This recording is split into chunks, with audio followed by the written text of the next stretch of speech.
Again, I thank everyone very, very much for coming in. I want to thank the people who are behind us. Pro Photo Daily is always helpful. American Photography, Photo Shelter, Archive Magazine, and Epson.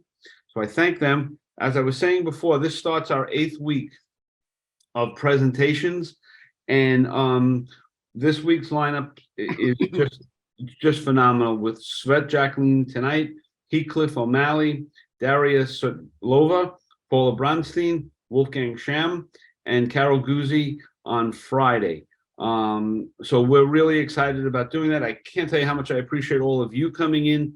Some of these, well, tonight and tomorrow, unless something changes, are already recorded because these folks were in Ukraine and we couldn't get them to a safe place and communications and all of that. So we did it a day or two earlier. So tonight we're going to hear from Svet, Jacqueline, and Jay. So where have you been? What have you been doing? And when's the last time you've been in there? Sure. So the last time that we spoke, I had the privilege of showing you a black and white portfolio of my very first experience of being in a war zone and covering this conflict. Right. And it was a very expansive surface level understanding of what is happening and what the impacts of the war are. So I went back this past November with the intention of doing some more subject-based stories, some more intimate coverage, to sort of tell the same narrative, but from the eyes of the Ukrainian people experiencing it. And I spent a lot of time with soldiers who were injured on the front lines and, amputees that are seeking treatment and in recovery. And that's, what I'm going to talk about today. Okay, great. All right, so off you go. All right, I will share my screen.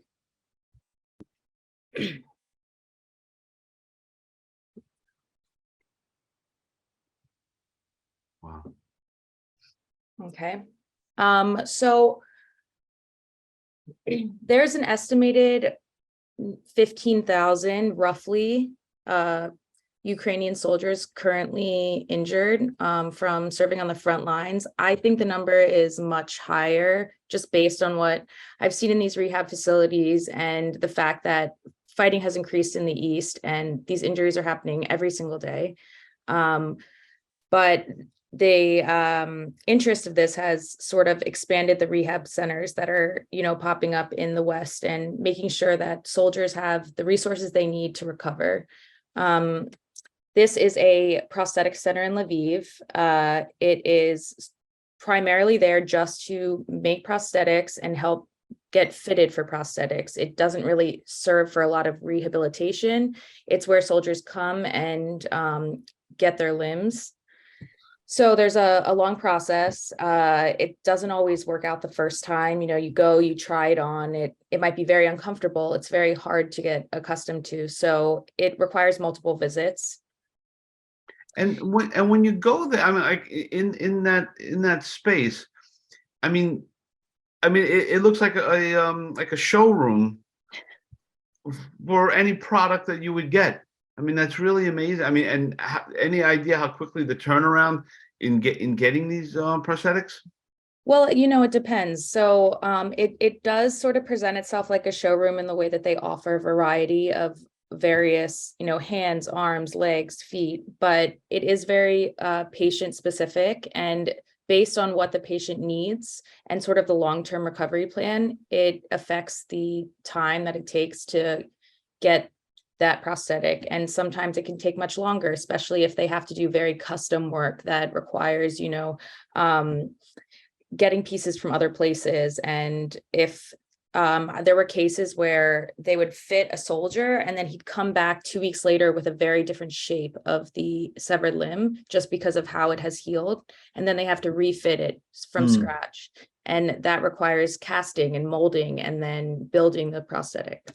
And is that done in the country? Or is that done overseas, in Germany or in America? Where does that? So this particular location, a lot of it is done in-house.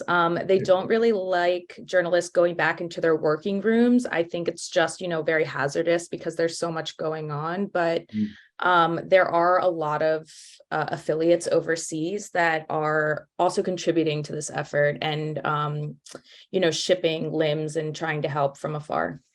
Right. Okay. So, I'm going to just talk about rehab in general, and then I'm going to go into a story about a family that I spent the most time with. Great.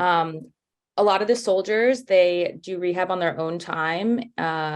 This is Misha, and he's very active. He's very young. And so his rehab looks different than some of the other people, where he's constantly working out. He's constantly trying to keep his mobility up, even though he lost both his legs on the front lines. And this is him and his girlfriend outside of the prosthetic center, just so you get a sense of the building. They're very, you could walk by them, you wouldn't know what's happening inside. This is Eeyore. He's a very interesting story because while a lot of amputees are requiring support from their families and their loved ones, his family is sort of far away. He's older, he's 52. He's been in the army most of his life. And he was in Donbass doing combat fire and was directly injured by Russian artillery. And, he was very open about his story, but you could also tell it was very painful. He talked about how he was in the woods for days. He had to almost injure himself further just to make himself mobile enough to crawl and try to find help. And then 2 days later, he was captured by Russian soldiers. So he's also a prisoner of war. And they took him to a facility outside of Izum where he was with 25 other Russian soldiers. And then they all went to a hospital in Sommerferopol. It's in Crimea, and it is, where they send their injured soldiers. So he got a surgery that, was life-saving and allowed him to, mend the most severe injuries, which were both his legs. But then he was a prisoner of war for almost a month, maybe just about a month. And he was traded in a prisoner swap on May 6th. And he wound up at the Halinchna Rehabilitation Center, where a lot of, I think, 117 recovering veterans live. So, he talks about now he's in this recovery, but the times then were really painful, and he does not want to talk about, the torture that he experienced, and he just wants to move forward, but he's doing so on his own. Right. So I don't know if you know the answer to this question, but in Crimea, are those all now Russian doctors, or are those Ukrainian doctors who've just stayed there in the hospital? Any idea of that? No, I mean, it's a great question. I have no idea what is happening in Crimea. Yeah. Okay. So, this is him leaving the facility, another person coming in. I mean, there's always people waiting every single day. I went there for a week, pretty much every day, and there was just a constant flow of people in different stages of their recovery. So then he went back to the, I want to say I'm pronouncing it right. It's Halchina Rehabilitation Center. It's right outside of Lviv city, probably about 40-minute drive.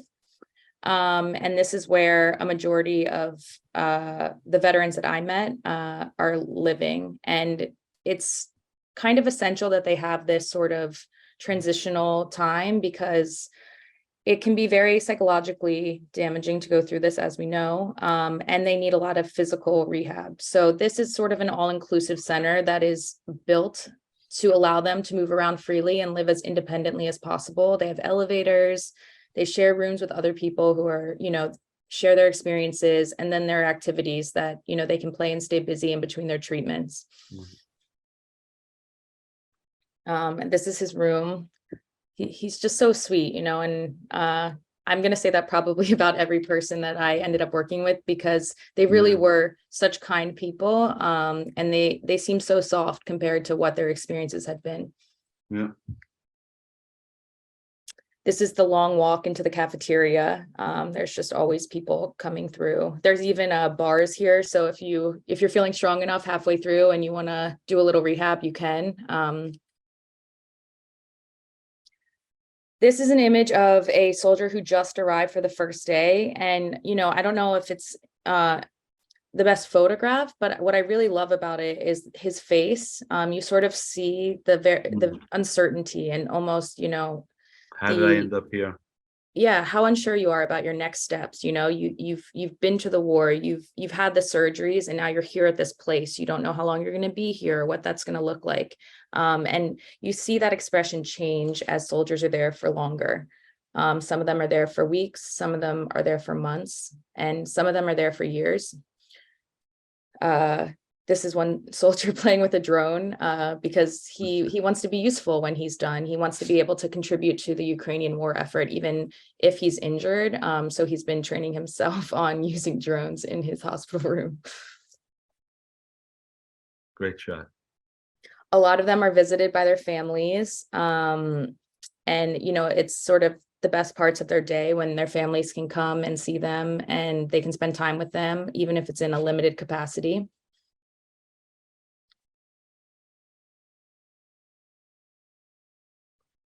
And then, there's really a big focus on rehab and getting back on your feet. I'll talk about this a little later, but professional soldiers are given a lot of resources once they are injured at war. And volunteer soldiers are not given the same resources. And it's sort of a difference because, it's expensive. Prosthetics can cost a lot. The waiting list for prosthetics right now, I think, is in the 700s. So, the people who are at the front of that list are longtime professional soldiers. So even if you have a more severe injury as a volunteer, it takes you a lot longer to get the same prosthetics and care. And that's just the system. It's not really intended to be like that. It's just how it's been because Ukraine is adapting to this war as it goes. And there have been more volunteers getting injured than ever before. But they go outside and they play soccer. They live a normal life outside of this, bubble of rehabilitation. They have prayer, they have concerts. There's a lot of efforts, especially from organizations, to make sure that they're enjoying their time and that their days feel full and there's variety and exposure and interaction and all the things that, we get and we take for granted. Yeah, and all these where, the rest of society will know that they had an accident in war, right? By having a missing limb. Yeah, and I've seen that a lot of soldiers, they'll wear sort of this sweatsuit version of their uniform when they're out and about. And to me, it's very interesting because it's not necessary. Most civilians who see somebody who is disabled assume that they were fighting for their country. But I think it's a mark of pride. These men now have to watch what they were doing in the field on their phones, and it's incredibly painful for them to, face the fact that they're not still out there fighting because that's where they want to be. That's where their hearts are. Yeah. So it brings me to my most in-depth story to date. I just finished this in December when I got back. This is a story about Olena and Petro. They met when they were young. She was 16 and he was 21. They have two children together. One of them is named Taras and he's 16 and Emily is 5. And Petro was a truck driver. His full-time job was driving into Poland and sort of delivering commercial materials over the border. And then when the war broke out, he knew that he wanted to join the army. He was absolutely certain. He said he couldn't sleep because he felt so useless not joining the Ukrainian effort. So around Easter, he came back from Poland and he started his training at a army base in Lviv. And then he was sent off to the Eastern Front, the Southeastern Front. He was a driver there too, where it was very easy for him to use like the skills that he had his entire life to directly help Ukraine. And he was driving around collecting mines And he had a team with him, and they sat in the back, and he would stop, and then they would get out and they would do their demining, and then they would get back and continue on their way and sort of clear the path to allow Ukraine to keep pushing forward. However, by accident, his truck hit a anti-tank mine that was meant for Russia. And again, this is a very unique story that I feel like is important to talk about, because war is messy and you can't always get it right. There's so much communication going on, and there's so many things that are happening that occasionally a command is missed or something is, lost in that translation. And, in Petro's case, they went down a road that they weren't supposed to, or, it just, whatever happened, the anti-tank mine exploded. And as a driver, he took all of the impact. So all three of his fellow soldiers were ejected, but they're fine. They had kind of bruises and scrapes. He was almost decapitated. He lost both his legs and 2 fingers on his left hand. And, thankfully, he was able to get help very quickly because his other soldiers were fine. So he was sent to a hospital outside of Kherson and given like immediate triage treatment. And he was saying that the doctors didn't think he would survive. But what's most interesting to me about this story is, his relationship with his wife and his family. So, they're very close, and Elena has always supported him. She said that she worried about what he was doing, but she, really respected his choices. And on the day that this accident happened, she said that her daughter, Emily, had come home from school crying about how her legs were hurting. And, she looked and she looked and she looked, and Emily was fine. But, Emily was adamant. She was like, my legs are hurting. I'm in pain. Something's wrong. And she said that's why she started calling the military. She wasn't alerted of his accident, that Really? her daughter from across the country was the red flag. And so it took her a very long time to get in touch with people and figure out where he was and what was happening. And, eventually she was able to find out, and she got on a train, and she didn't know, whether he was alive or dead. She just knew that he was probably in this hospital in Odessa. And she went over, and, that's where she saw him for the first time. This is Petro. You can sort of see the scars on his neck that demonstrate that injury. What attracted me to Petro was that he's always smiling, and you'll see as I show more photos, that he's just this ball of joy that seems, almost unfazed by the severity of what, his life is now. But, to him, it really feels like it was all for a very important purpose. So that is a photo. She went through a lot of photos on her phone for me that she was sent, while he was in these surgeries in Odessa. She was just sitting outside getting photos that he was sending her. And, they're very hard to look at. And it sort of shows the rawness of these injuries on the front lines. But she's like, look how far he's come. Look how good he looks now, and that's sort of their perspective on this whole scenario. He also is in Halchina. So every day he has physical therapy. They do these massages to help stimulate the nerves in the limbs on the legs that are left, because it's very important that they're at a certain level of healing for when he actually can get a prosthetic, when he is finally eligible, which will be a very long time. And, Elena's kind of this warrior of support for him. She wakes up every day. She gets the kids ready. She gets herself ready. She drives almost an hour there, almost an hour back. She spends the entire day by his side taking care of him. And it's this beautiful story of support, not just for him, but I think for Ukraine also. This is her playing her part for the country as she, aids her ailing husband back to health. I mean, that's really an amazing story about the daughter feeling this. Yeah. I Like, know. And these photos will kind of show their relationship, because it really is, they're connection is very palpable, and you can see it.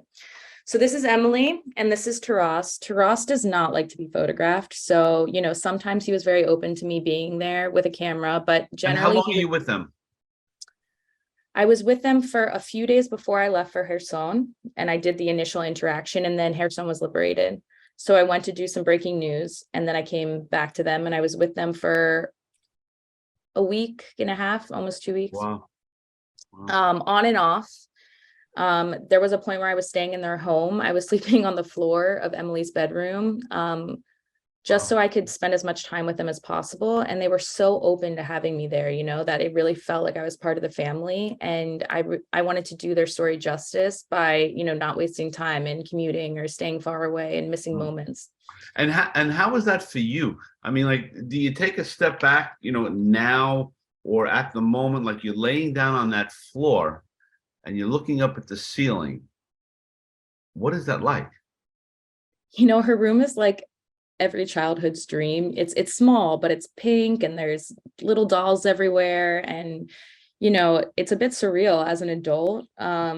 It also like is nostalgic. It kind of reminds me of my own youth as a young girl, but I think it's sort of where you hold the most gratitude in those moments. Every night I would go to bed and I would look around and I'd just be like, wow, it's so special that I'm this close, that I'm here, that they let me into the most intimate parts of their life and their youngest child's room. There's so much trust there that is really unspoken by having that arrangement. So, I was just very thankful. Yeah, I mean, that I'm trying to imagine you laying there before you go to sleep, and and what's that like? Yeah, that's an intense place to find yourself. To your credit, as a great Thank you. journalist. And I mean, it was also this time where Russians were specifically targeting power and infrastructure in the West, in Kyiv. And so we were dealing with rolling blackouts. There were rocket hits not far from places that where I was staying, that were directly impacting the power supply. So in a way, it was really important that I was there in their home, because it was much harder to arrange certain things. They don't speak English.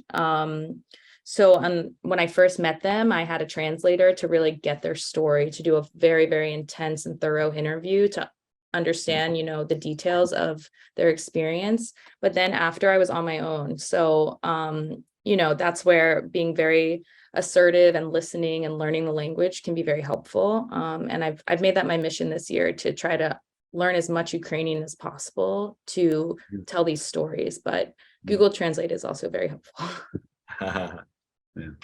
Yeah. So they, the kids are in school, but sometimes they, she takes them out of school and lets them go spend a day with their dad. And it's really sweet. Emily is just so excited. She runs through the lobby. She hugs him. They're both very emotional. You can tell that their time together is really cherished. And so he'll read to her.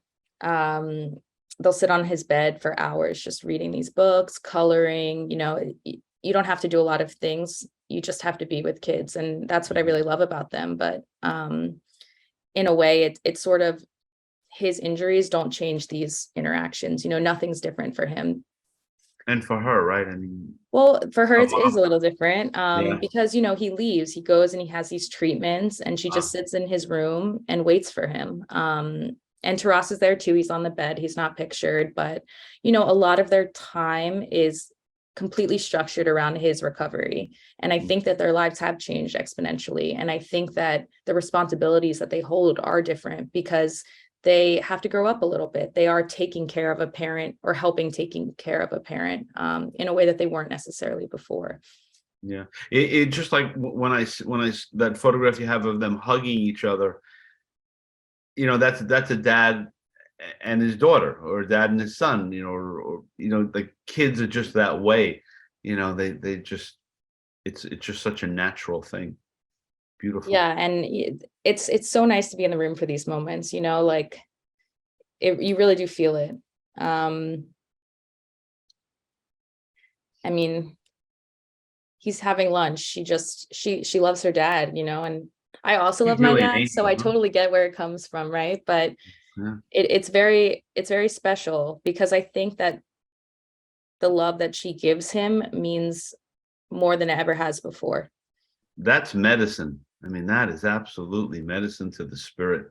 So beautiful. And she's like a little angel, this kid. God, little Emily. And then, they say goodbye, which, Petra says is the hardest part for him when his kids leave. He has to stay there. I'll talk about this a little too, because he can't really go home. His home is not equipped to allow him to live there. So they had just bought this apartment right before the war started. They're locked into this living arrangement, and you'll see a little later, like, it's very small hallways. He can't live at home, so he has to live in this rehab center until their home is, Modified, yeah.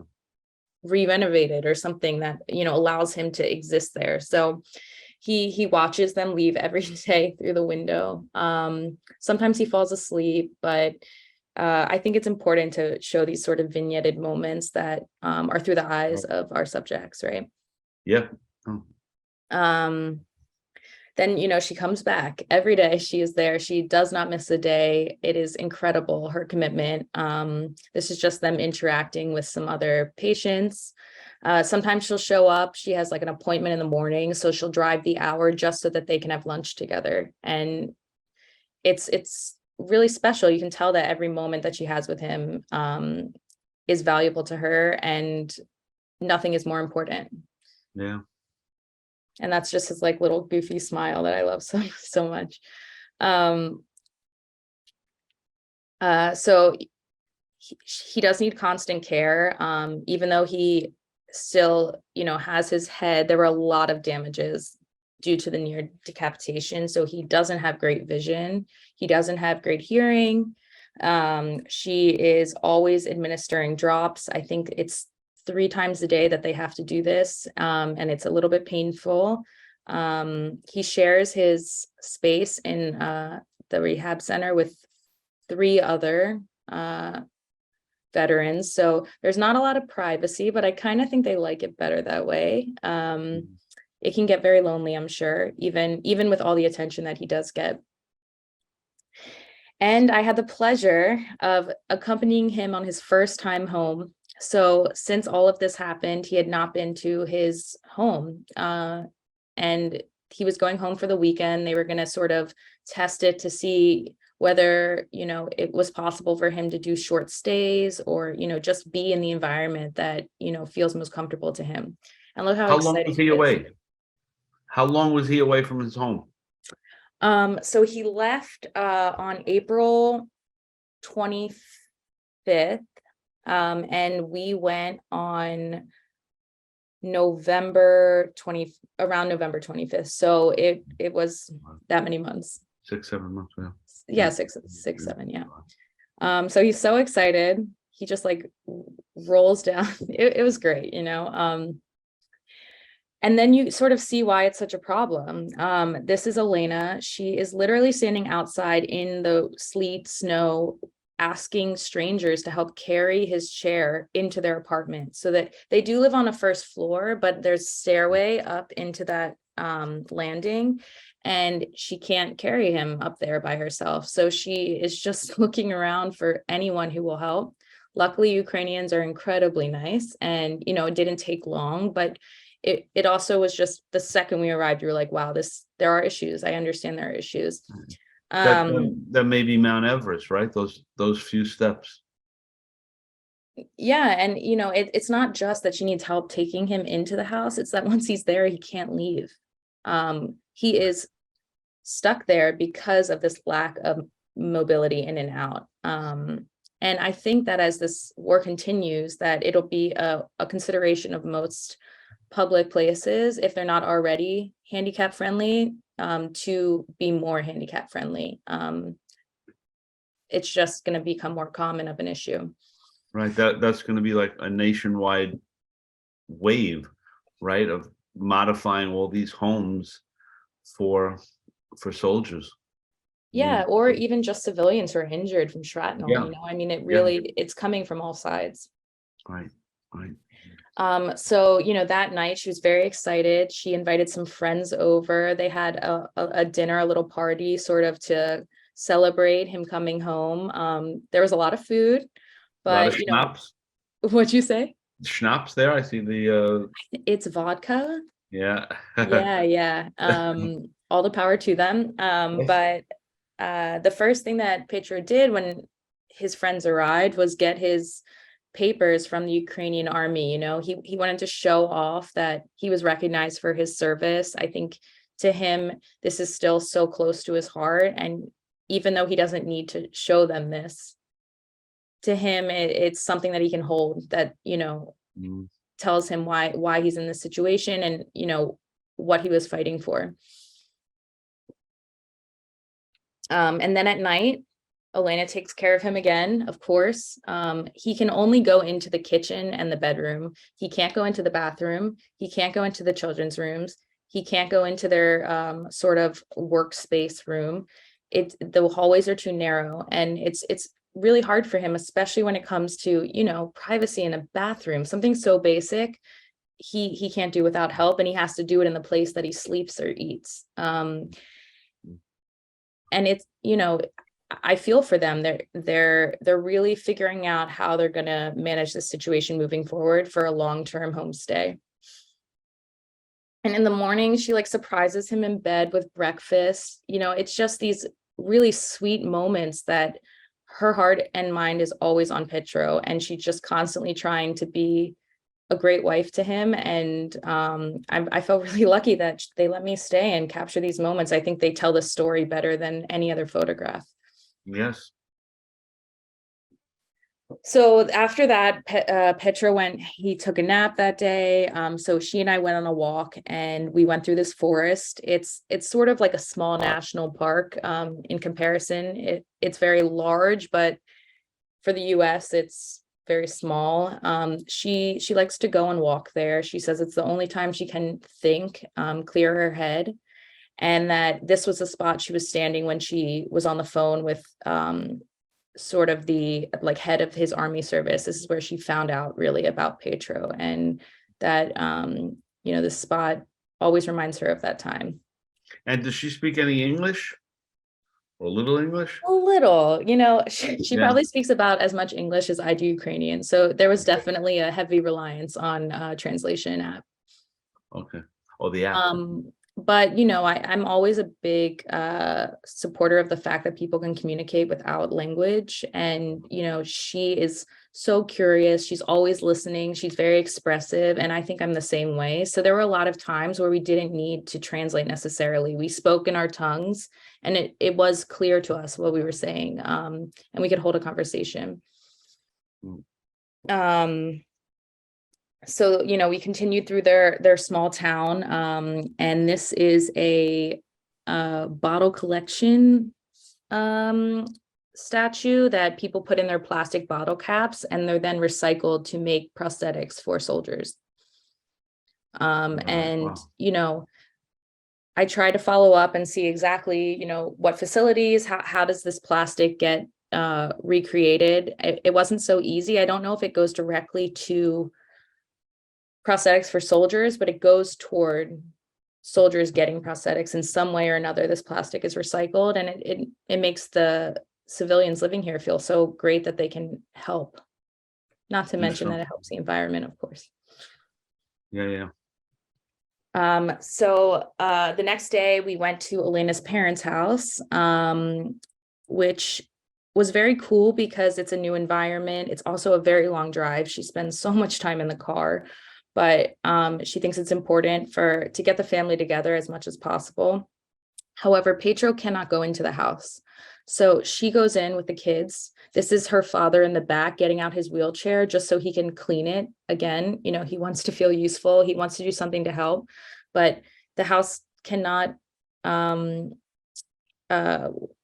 for Petro. He can't get in, he can't get out. So he sits in the car, and then, Emily comes out and says hi to him every few minutes or something. Just, it's really sad, but it's such a happy group of people that you forget to feel sad until you really see the photos. And it's time that he really feels the impact of his injuries, I think, the most. I have to say, the access that you have, speaks volumes of the type of person you are, that they allow you in, and you treat them and they treat you with the utmost respect, is really a credit to you. My God, that's really intense. I mean, Thank you're you. with them. I mean, you're in that car with them for hours. I mean, like, there's got to be a moment where somebody's thinking, "Who is that woman?" That's yeah, it's Svet. probably me, I'm like, who is Right, she? right. That's Svet. I mean, she's I would assume you're part of their family now. Absolutely. And they'll be the first people I see when I go back. I really look forward to it. Sure. Beautiful. So this is just some photos inside the home. I think, again, religion plays a very big part in recovery for a lot of these families. And it's sort of the forefront of her parents' bedroom, which this photo was taken in. There you go. And then we go back home and it's back to normal family dinner. Just moments of happiness. There really were so many. It was hard to kind of go through all the photos while I was working with them, because he's always happy and it's always touching and it's always fun. And this one, just Taras allowed me to get kind of close, so I chose this one. And You can see that. I mean, just as a question, like, when does the line, or does the line get blurred between being a journalist and being a family friend and being an observer and not always having your camera? I mean, because there's got to be moments, I would assume, where you're so naturally part of that family that you're not taking photographs. Well, there are moments that I'm not taking photographs, but there are never moments I don't have my camera. I think that it's really key that you always have that as an option, because you don't know what's going to happen. I think early on they were very, very open. They said, what you see is best, we trust you. And that allowed me to exist in the space, whether I was shooting or not. And yeah, of course there's a line, like there was that night that they had friends over, I sat and I had a drink with them. I wasn't a photographer. I was there as their guest. And I think it's important. When I was learning how to be a photojournalist, there was a lot of schooling that was sort of instilled in me to always have distance and, never get too close. And this is your role. You have to understand that. But I don't think that's always best. I think that, you shouldn't never alter a moment as a photographer, but you shouldn't not have a relationship with the people you're spending so much time with. And having a relationship with them is important to telling their story. I think that it is a blurred line, but it's not so much, morally, you are still the same. When you take these photos, the ethics of the photograph is still the same, but your relationship with them should change. It should evolve. And the closeness is directly apparent, I think, in the images. Yeah, absolutely. It's wonderful. I mean, we feel like I'm sure as the viewer, we're part of this family as well. I mean, we get it all. I mean, because you've gotten it all. I mean, it's really amazing. Thank you. Really amazing. So, as you can see, this is the struggle of Petro getting from the bedroom to the kitchen. Part of you want to help. You feel that, like, where you just constantly want to be helping their experience in their day-to-day life. And I think when you talk about boundaries, that is the biggest one, is that you are still just a documenter. And you have to watch their life as it exists, as much as you want to help. Yeah. So they put the kids to bed. This is Taras and his friend. Again, there's a lot of Ukrainian support throughout the home. They love their country. It is very clear. And I think most families, you would see the same level of support. And then when everyone's asleep, Elena is working. She is calling her relatives. She's calling like resources for Petro. They're gonna have to rebuild the inside of their house, and you can see it in her face how stressed she is about this. They cannot afford it. It is going to be very expensive, and it is the only option to bringing him home. So she is up for hours at night making phone calls, trying to figure out how they can raise the money. She doesn't like asking for help, but is there a way that they can start doing these renovations so that he can come home? Yeah, it's a long night for her, and she does it every night because she's so stressed she can't sleep. Yeah. So, as we're coming to an end, I think this story is, it is a story about their family, but it's really a story about every family. Every person I met in Ukraine had the same qualities. It's the foundation that they build as a couple. It's the values that they create as a family in their home. And now it's sort of this fight for independence for Petro. He wants to be the person that he was before, and I think in every way he is, but physically there's a huge long road to recovery. And it was, an honor to be able to witness some of those steps, because they really do just love each other so much. And when I asked Petro, if he would change his choice, and now knowing what he knows now, would he still go and fight? And he didn't even flinch. He said, I would never not fight for my country. I hope my children are proud of their father. And, as long as they're by my side, I've lost nothing. Wow. So the series is called Nothing Lost. And has this been published anywhere, Svet? No. Okay, we have, yeah. No, it hasn't.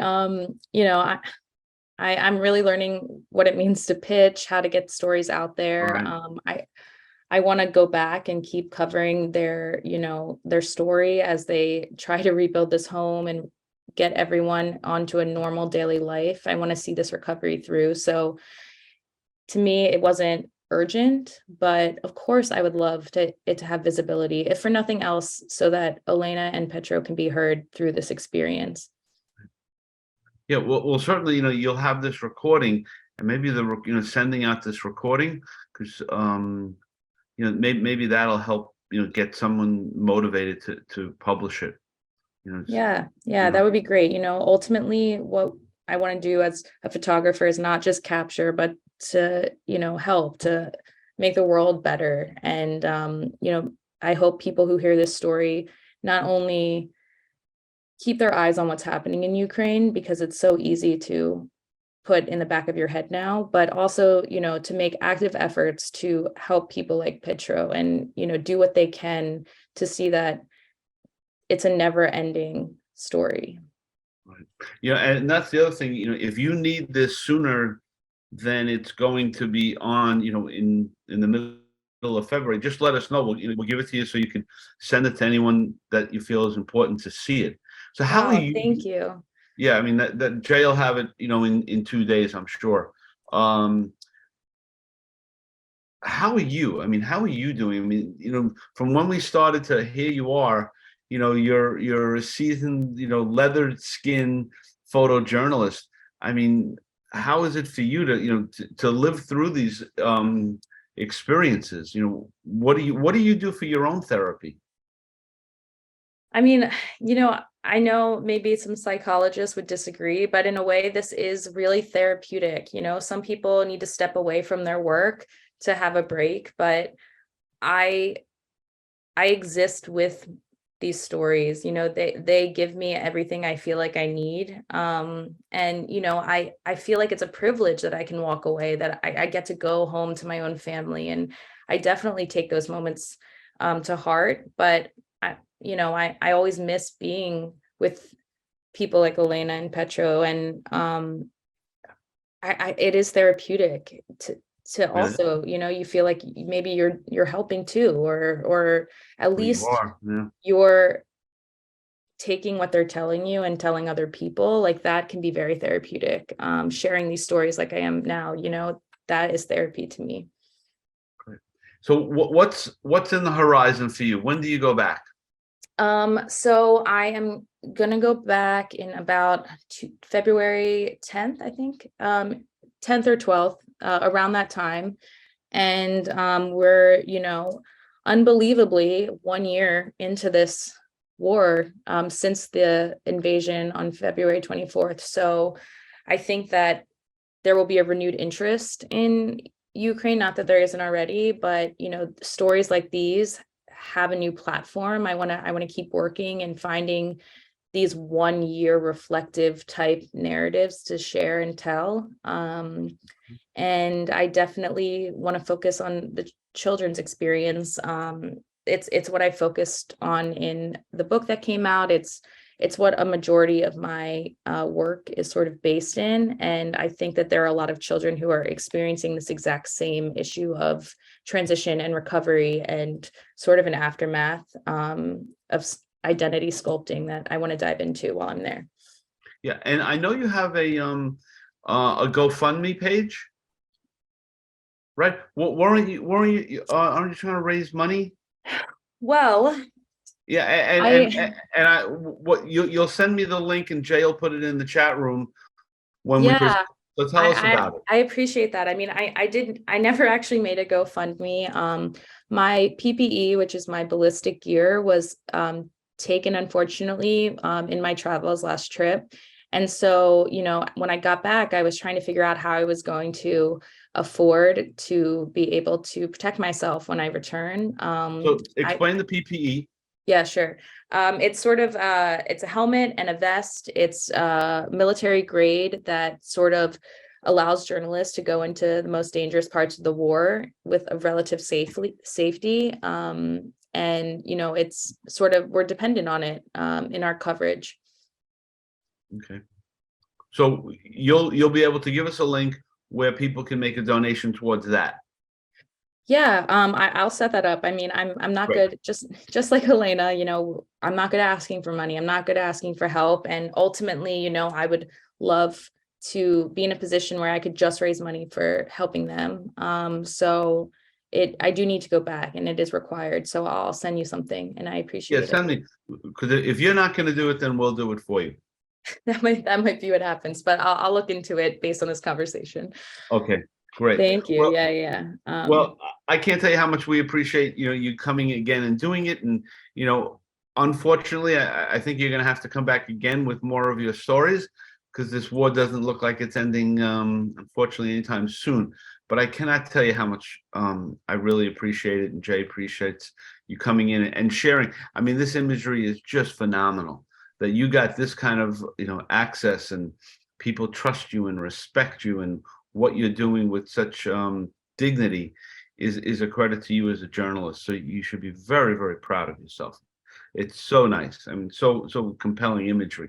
So thank you. Thank you. Thank you. It's all for them. So thank you guys so much. And we'll be in touch soon. If you have any closing comments, Svet, now is the time. No, I mean, if anybody, is interested in helping Elena Petro, or, just reach out to me, or they want to know more about their story. I want to make sure that they feel like they're heard. Great. Okay. Thank you. Well, take care of yourself, be safe, and we'll be in touch soon. All right, bye-bye. Bye-bye. Even I have to say, even the second time around, that's still a riveting conversation with her. I mean, it's still humbling to see, this young woman getting this access and being comfortable around that situation and being able to document it for us is really a credit to Svet. That's just really, really powerful. So we can open it up to any comments people have. And like I said, this is the beginning of the week. And I apologize for these knuckleheads bombing us, I guess is the Zoom bombing us is the term. So I'm sorry about that.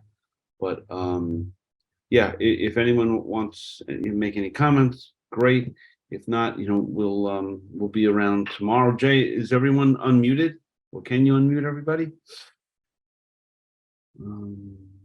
Or raise your hand or something if you like. There's a way of doing that. People can now unmute, Frank. Okay, you can unmute if you like. Hi, Sandy. Hi, I'm sorry I was late coming to this. I caught the end of it. I wanted to know if there was a way to help this family financially, if there's a GoFundMe page for them or something. That I don't know, but what we could do is if you wanted to make a donation, I could get to Svet and we could figure something out, or you could send something to me and I'll get it to Svet. You know, if anyone wants to do that, you can email me tomorrow and tell me what you want to do. We could Venmo me something and then we can get it to Svet, and of course it's all above board. I don't have Venmo. I don't know how to do that. All right, you'll send me a check. It's fine. Tell me how much you want to send and we'll send it off. Okay. You email me tomorrow or tonight. What's your email, Frank? I don't think I have it. Frank, I'll Frank- send it to her. Don't say it. I'll send Okay. it to her. Thank you. Thank you, Jay. Okay. Okay. But yeah, that's just really incredible work for this young woman. It's just, we did that about a week ago, and so many other things have been going on. And listening to it again, and that little girl, and I mean, I still, Oh, I do have it. I do have it. I can't get out of my mind, of Svet, sleeping in that house, laying down on the floor there, being, that close to that family. Like, what a testament to, her persona that, they trusted her blindly to do that. And her storytelling is just excellent, really beautiful, really, really beautiful. Frank? Yes. Linda, hi. I'm Hi, sorry. Linda. Hi, Frank. I was a few minutes late, so I apologize. And I just want to know, how long has she been there? Is she still there? And how long will she remain? I'm sorry if I missed that at the beginning. But she's there now. That's why we recorded it. But I had a because we wanted feeling. right? So she's there now. She's been there. This is her third visit. And like so many of the photographers that are there, you don't really know how long you're staying. Right. If you have an assignment, then that really works out well. Some people are doing it on their own dime. Photojournalists really do it, for the love of getting the information out to us. So it's always hard to tell. So if she gets a gig, for the AP or for the Times or the Washington Post, whatever it may be, she'll stay. And then at some point, it becomes a money issue to, because if she's financing it herself, like all the some of the photojournalists are doing that, and then they sell stories after the fact. So it's a mixed bag. I can't really answer your question definitively, but she'll probably be, it's what, February, she'll probably come out by middle of March, I would think, something like that. And certainly, we'll have her back because she's a great storyteller. Yeah. Thank you. Yeah. Any other questions or Frank, comments? Jamie has a question. All right, Jamie. I texted it to you. Oh, where is it? Okay, let's see. You texted it. Okay.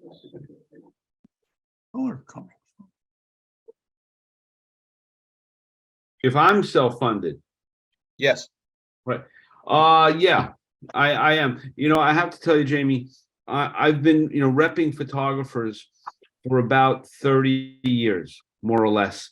And this is a small way for me to give back to the community, because this industry has been, phenomenal to me and my family. And so projections, the idea of projections is really to bring the community together. And then, unfortunately, the war came, and so it's become a little bit more of our focus. But what projections is normally is once or twice a month we have photographers, and many who are watching tonight have come and presented bodies of work, from still life to fashion to environmental work. So it's a mixed bag of what we present. It's just that, like I say, the Ukrainian war came, and we really got dedicated to doing, a solid week. This is our 8th week. But yeah, it's on my dime. So, and that's, my wife wants to kill me, but so what? I love her. So that's, yeah. But actually, to tell the truth, it was my wife's idea of projections, to do these things. We're now like 6 years in, and Jane, we used to do this live. We'd have a place in the city somewhere, and everyone would come, and we'd do, beers and pizza and stuff like that. And with COVID, it's just changed the dynamic. But my hope is to get back, maybe even quarterly, to do these back to live. It's just now finding a location and doing that. So it becomes logistics as well, as an issue. But we will, because everyone wants it. I mean, I'd love that. I mean, that was really a fun time. But we'll get there. Now, Jamie, if you'd like to make a contribution, it's Frank. It's Frank at the post. But yeah. Any other questions or comments? Judy, you're somebody new for us, right? Yes, I'm glad to see you. thank you. I'm in New Hampshire. There you go. Here.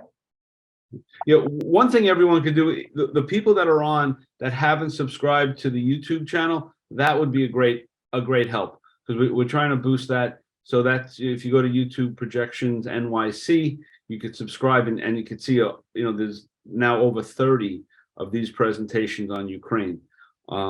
So, and a number of other great work from Robert Rips, from William King, from Liam, on and on. Stefan, Donna Ferrato. Yeah, I mean, there's a whole bunch of content in there that's really great stuff. David Kernley, and on and on and on. So if you want to visit there, you'll see some great work. Anything else, William? Robert? How do we change the world? Oh yeah, so before I was telling everyone about exposure in Dubai. That really is a great event that the country spends endless amounts of money to bring photographers from around the world showing work. If you get a chance there, it's exposure with an X. You'll just see some great work. And they had reached out to me, I don't know, about a year ago, and they said, do you know any emerging photographers, this and that? So I sent them a few, and they ended up taking 3 women that I had suggested to present, which was really great. I mean, so we all had terrific time, and like I said, they treated us, the whole expo was really phenomenal, and great photographers from around the world, speaking about their work. Really terrific. Really terrific. So yeah. Well, we don't know if we're going to get an invitation back for the next year, but that event was fun. It was fun. So if anyone else has a comment, now would be the time. And if not, whoever can make it, tomorrow night, that would be great. We're going to be doing this all week at 7:00. Same. I'll date myself. Same bat channel. Same bat date. What was that? Same bat channel. Same bat time, same bat channel. There you go. Same bat time, bat channel. Frank, you may want to mention the upcoming photographers. Yep. And so tomorrow we'll have Heathcliff O'Malley. On Wednesday, Daria Sertolova. Thursday, Paula Bronstein and Wolfgang Sham. And Friday, Pulitzer Prize winning photographer Carol Guzzi will be presenting. So it's really going to be a great week of photography that's going to touch different parts of our emotions and visual experiences for sure. So just put the seatbelt on, and the more people we can spread the news about this and getting involved in any way they can to help the Ukrainian people. I don't advocate for any particular group, but if people do something, that's great, and whatever that is fine. Even praying somewhere, there's nothing wrong with that. Yeah, John, you want to? If John's still on, tell us about the Ukrainian soldiers rehabbing in Philly. My screen is jammed. Hold on a second. Where am I? I don't know that much about it, Frank. It's just there's been a couple of news stories. There are rehabilitation facilities here in Philadelphia that have been donating time and effort and resources to make prosthetics for some of the Ukrainian wounded soldiers. And then just every once in a while, there's a story on the local news about it, but I don't know how many of it that is happening. But it's still a good thing to know that Yeah, people are doing good things. yeah. So, on that note, again, thanks everyone for coming. It's great seeing Jamie and Judy, new people coming in. So that's really terrific. And Grimes, we will all see everyone tomorrow. Again, Robert, I appreciate it. John, William, Stefan, we appreciate it very, very much that you came, and we'll see you tomorrow.